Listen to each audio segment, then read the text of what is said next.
的额。 Anime sepak bola Blue Lock season yang kedua, episode yang pertamanya kini kembali dibuka dengan sebuah potongan panel cerita singkat yang tidak kalah serunya dengan pertandingan babak final yang ada pada season pertamanya. Karena pada momen inilah akhirnya kita semua diperlihatkan beberapa sosok penting, baik itu karakter lama ataupun karakter baru, yang kebetulan bisa lolos dari ujian seleksi tahap terakhir dari kompetisi Blue Lock, serta mendapatkan sebuah kesempatan langsung untuk bisa mengikuti proses selanjutnya, yaitu seleksi untuk menjadi bagian dari tim utama Blue Lock 11 dan bertanding di level kompetisi tingkat internasional. Oleh karena itu, pada momen ini, Jinpachi pun seketika langsung memanggil semua pemain untuk segera berkumpul menuju ke ruangan utama demi mendengar sebuah pengumuman penting yang akan segera disampaikan oleh Jinpachi Ego. Singkat cerita, tim pertama yang berhasil lolos dari pertandingan final di ronde kelima adalah tim A, di mana tim ini beranggotakan Itoshirin, Bachira, Aryu, Tokimitsu, dan juga Isagi Oichi. Selanjutnya, tim kedua yang berhasil lolos dari pertandingan final di ronde yang kelima adalah tim yang beranggotakan Chigiri, Nagi, Kingbaro, serta Zantetsuken. Nah, di momen inilah seketika Isagi nampak terlihat sangat senang, karena pada akhirnya semua mantan rekan setimnya mampu lolos dan berhasil menyusul Isagi menuju ke ronde berikutnya. Namun melihat Isagi yang nampak sangat puas, Nagi, Chigiri, dan juga Baro pun seketika menjadi emosi. Bahkan pada satu panel yang sama ini, Baro pun mulai berkata kepada Isagi, "Ah, sialan, kau benar-benar meremehkan kami." Begitu pula dengan Chigiri dan juga Nagi, di mana secara bergantian mereka pun ikut berkata juga, "Kenapa kau terlihat sangat lega seperti itu? Apa jangan-jangan kau berpikir jika kami tidak akan mungkin bisa lolos di dalam kompetisi ini?" Mendengar semua ucapan dari teman-temannya, Isagi pun hanya bisa tersenyum bahagia. Karena faktanya Isagi saat ini memang sangat senang sekali setelah bisa bertemu dengan mereka lagi. Hingga setelah menunggu beberapa saat, akhirnya kini tim ketiga yang berhasil lolos mulai menampakkan dirinya dan muncul secara bersamaan menuju ke lokasi pertemuan ini. Mereka adalah Yukimiya Kenyu, Eita Otoya, dan juga Tabito Karasu. Selanjutnya disusul dengan tim yang keempat, di mana hanya ada satu orang karakter penting dari tim ini yang memiliki peran di masa depan untuk membantu perkembangan dari Isagi Oichi, dan dia adalah Nijiro Nanase. Begitu pula dengan tim yang kelima, di mana dari tim ini hanya ada 3 orang saja yang akan terlibat dan masuk ke dalam cerita utama dari serial Blue Lock. Mereka adalah Nico dan juga Hiyori. Namun karena saat ini striker andalan dari tim mereka sedang cedera, akhirnya dia pun tidak bisa ikut datang untuk berkumpul bersama dengan para pemain lainnya. Nama karakter yang cedera itu adalah Hajime Nishioka, atau lebih dikenal sebagai Lionel Messi dari negeri Jepang. Nah, menariknya, di tengah ketegangan ini, tiba-tiba saja dari kejauhan terdengar suara teriakan yang sangat tidak asing lagi bagi Isagi Oichi, Chigiri, dan juga Bachira. Di mana tepat ketika pintu gerbang dari tim yang ke-6 sudah dibuka, kita pun langsung diperlihatkan penampilan terbaru dari Raichi yang pada saat itu sedang mengamuk dan berteriak kepada semua orang.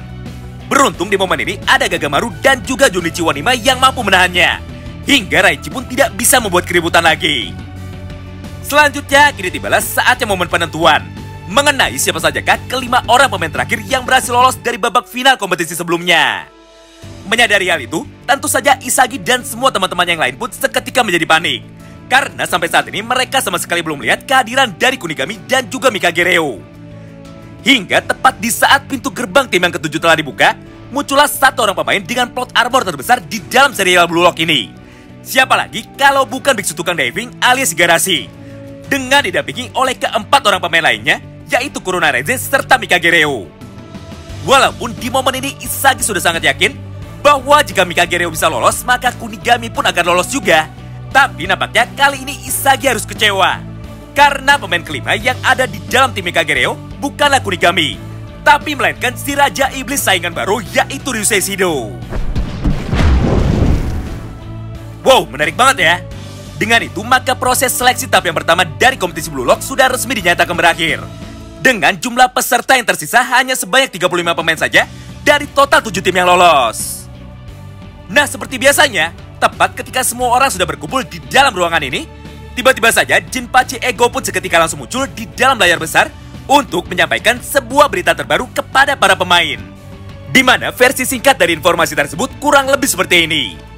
Intinya, pada awalnya rencana Jinpachi Ego adalah untuk membuat proses seleksi Blue Lock terus berjalan sampai hanya menyisakan 5 orang striker saja. Namun karena Iwan Bule versi Jepang mulai meremehkannya dan menganggap bahwa Jepang tidak perlu banyak menghabiskan uang demi mengejar sebuah mimpi yang tak pasti, akhirnya ego dari seorang Jinpachi pun seketika mulai bangkit. Hingga pada akhirnya dia pun langsung merombak semua rencananya terhadap proyek Blue Lock ini. Dari yang awalnya dia ingin menciptakan 5 orang striker terhebat di seluruh dunia, namun saat ini skenarionya pun berubah. Yaitu, Jinpachi malah ingin menciptakan satu buah tim lengkap yang semuanya berisikan seorang striker. Mulai dari kiper, pemain bertahan, gelandang tengah, bahkan sampai pada cadangan pun semuanya adalah striker. Atau sederhananya tujuan Jinpachi saat ini sudah berubah.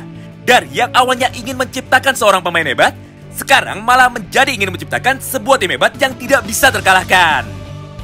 Tidak hanya sampai di situ, karena pada beberapa panel selanjutnya, Jinpachi pun kembali melanjutkan semua perkataannya. Dalam waktu 3 minggu lagi, kita akan mengadakan sebuah pertandingan melawan tim nasional Jepang U20 dengan sebuah pertaruhan besar. Di mana jika kita kalah, maka Blue Lock akan langsung dihapuskan.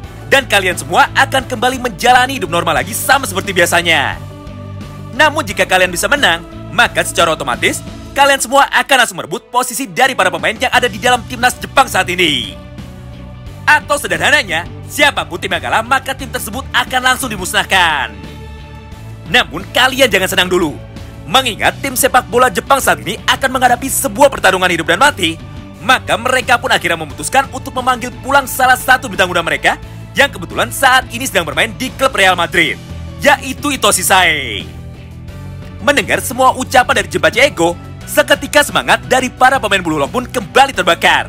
Karena hanya dalam satu langkah lagi, mimpi mereka semua untuk bisa bermain bagi timnas Jepang akan segera terwujud. Scene pun kini berpindah. Setelah menjelaskan mengenai masa depan dari para pemain Blue Lock yang akan ditentukan dalam waktu 3 minggu lagi, maka saat ini tibalah waktunya bagi Jinpachi Ego untuk segera mengumumkan siapa sajakah ke-7 orang pemain inti yang sudah pasti akan dimainkan ketika bertanding melawan tim nasional Jepang nanti. Kita mulai dari pemain pilihan Jinpachi Ego yang pertama. Siapa lagi kalau bukan Itoshi Rin. Kemudian disusul dengan pemain peringkat nomor 2, sekaligus seorang striker yang akan mendampingi Itoshi Rin di lini penyerangan tim Blue Lock 11. Dia adalah Ryusei Shido. Selanjutnya untuk peringkat nomor 3 diisi oleh Karasuta Bito. Kemudian untuk peringkat yang nomor 4 dan juga nomor 5, keduanya diisi oleh rekan setim dari Karasuta Bito, yaitu Otoya Ita dan juga Yukimiya Kenyu. Sedangkan untuk pemain dengan peringkat nomor 6 dan juga nomor 7 ditempati oleh 2 orang yang sangat dikenal oleh Isagi Yoichi, yaitu Meguro Bachira dan juga Seishiro Nagi. Nah, itulah ke-7 orang pemain inti sekaligus 7 orang pemain terkuat yang ada di dalam kompetisi Blue Lock ini, di mana mereka semua sudah pasti akan mendapatkan posisi sebagai starting 11 ketika tim Blue Lock bertanding menghadapi tim nasional Jepang.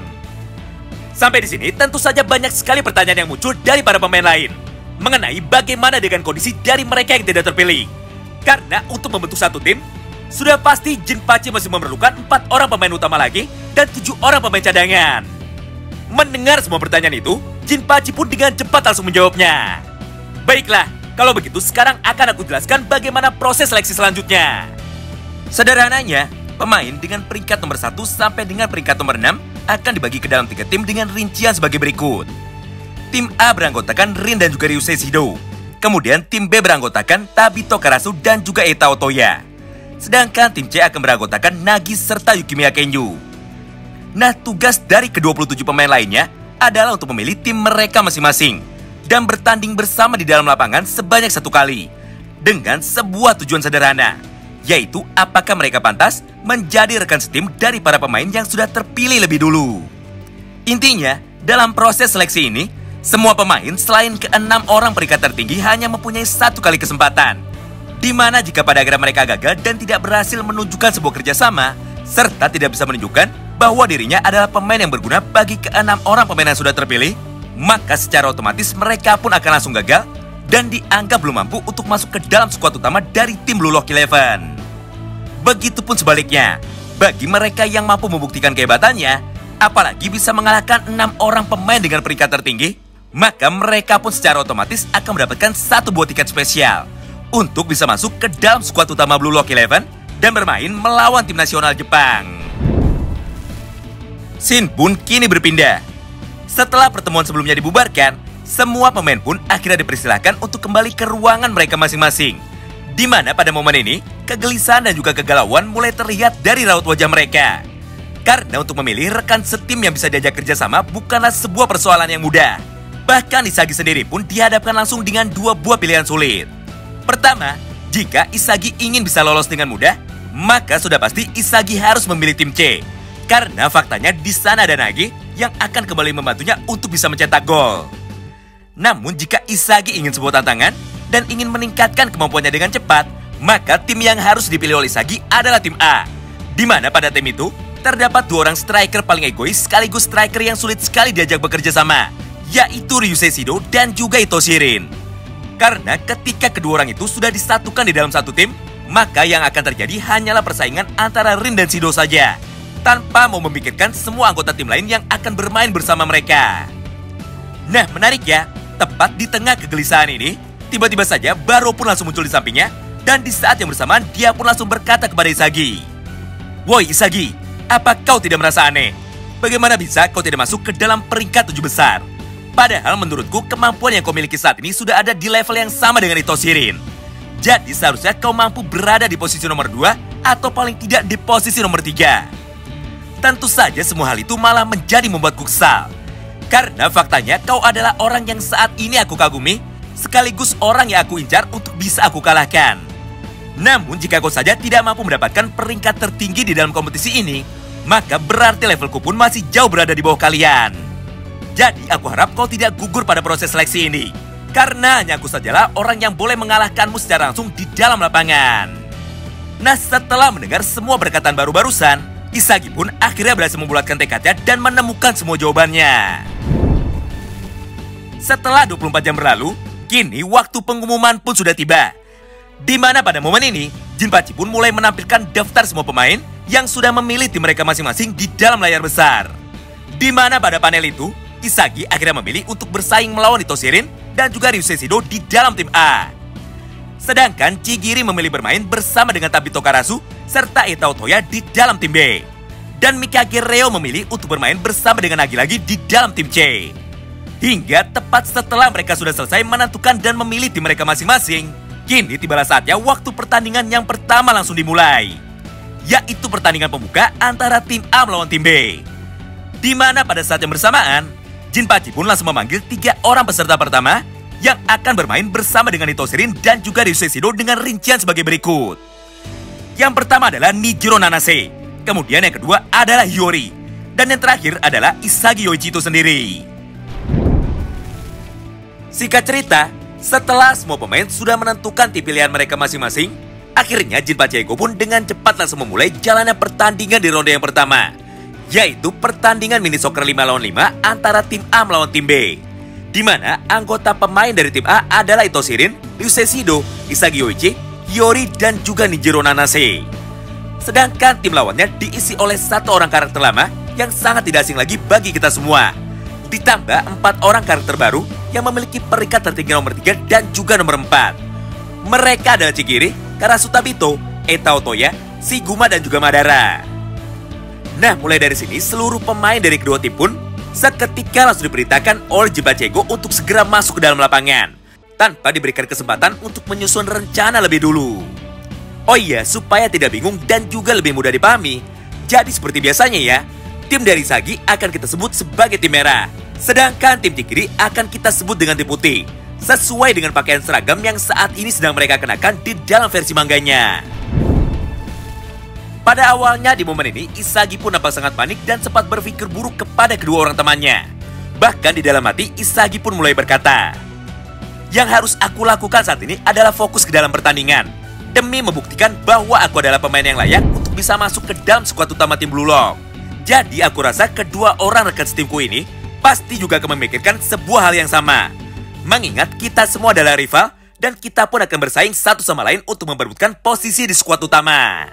Tapi ternyata semua prasangka buruk tersebut sama sekali tidak terbukti. Karena pada momen selanjutnya, hal yang sebaliknya pun malah terjadi. Di mana pada panel ini, Nanase pun dengan cepat langsung menyapa Isagi, serta memperkenalkan dirinya dengan berkata seperti ini. "Aku Nanase Nijiro, murid kelas 1 dan umurku 16 tahun. Senang berkenalan denganmu."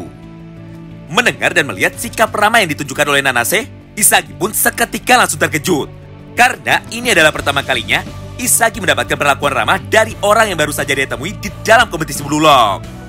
Mengingat Isagi selama ini selalu dikelilingi oleh para pemain brutal yang mempunyai sifat sangat liar. Contohnya Raichi, King Baro, sampai dengan Itoserin itu sendiri. Hal yang serupa pun ditunjukkan juga oleh Hiyori, di mana pada panel berikutnya, Hiyori pun langsung menyambung ucapan dari Nanase, serta ikut mengenalkan dirinya kepada Isagi Yoichi. Semua rangkaian interaksi positif itu terus berlangsung selama beberapa saat, hingga mereka bertiga pun akhirnya tiba juga di dalam lapangan pertandingan. Di momen inilah Shido dan juga Itoserin nampak sangat terkejut, karena ternyata Isagi Yoichi malah memilih untuk bermain bersama mereka. Begitu pula dengan tim B, di mana pada satu momen yang sama ini, Chigiri dan kedua orang temannya pun akhirnya sudah tiba di dalam lapangan, serta sudah bergabung bersama dengan Karasu Tabito dan juga Itao Toya. Nah, karena semua pemain dari kedua tim sudah lengkap, akhirnya pertandingan di babak pertama ini pun seketika langsung dimulai dengan sebuah peraturan yang sangat sederhana. Pertama, tim manapun yang berhasil mencetak 5 gol lebih dulu akan keluar sebagai pemenangnya. Dan yang kedua, tugas dari para peserta adalah untuk membuktikan kehebatannya di dalam lapangan. Jadi, walaupun pada akhirnya tim mereka kalah, namun jika pemain dari tim yang kalah tersebut mampu menunjukkan semua kemampuannya, apalagi sampai bisa mencetak gol ke gawang lawan, maka kesempatan untuk bisa terpilih pun akan terbuka menjadi semakin lebar. Begitupun sebaliknya, meskipun tim dari peserta ujian bisa menang, tapi kalau mereka tidak bisa membuktikan kehebatannya di dalam lapangan, alias hanya numpang menang saja, maka sudah pasti pemain tersebut tidak akan bisa lolos di dalam proses seleksi ini. Scene pun kini berpindah. Setelah peluit tanda dimulainya kick off babak pertama sudah dibunyikan, Rin pun dengan cepat langsung mengoper bola yang ada di kakinya kepada Ryusei Shido. Sebelum pada akhirnya bola itu dibawa lari dengan cepat menuju ke arah gawang dari tim putih. Melihat hal itu di depan matanya, tentu saja Otoya pun tidak bisa tinggal diam.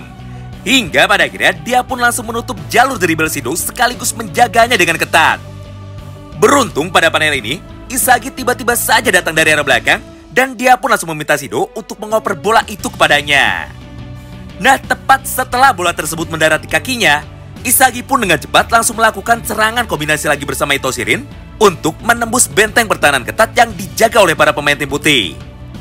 Pada awalnya, semua rangkaian serangan ini pun berjalan dengan mulus, hingga Rin dan juga Isagi pun berhasil melewati 3 orang pemain dari tim putih.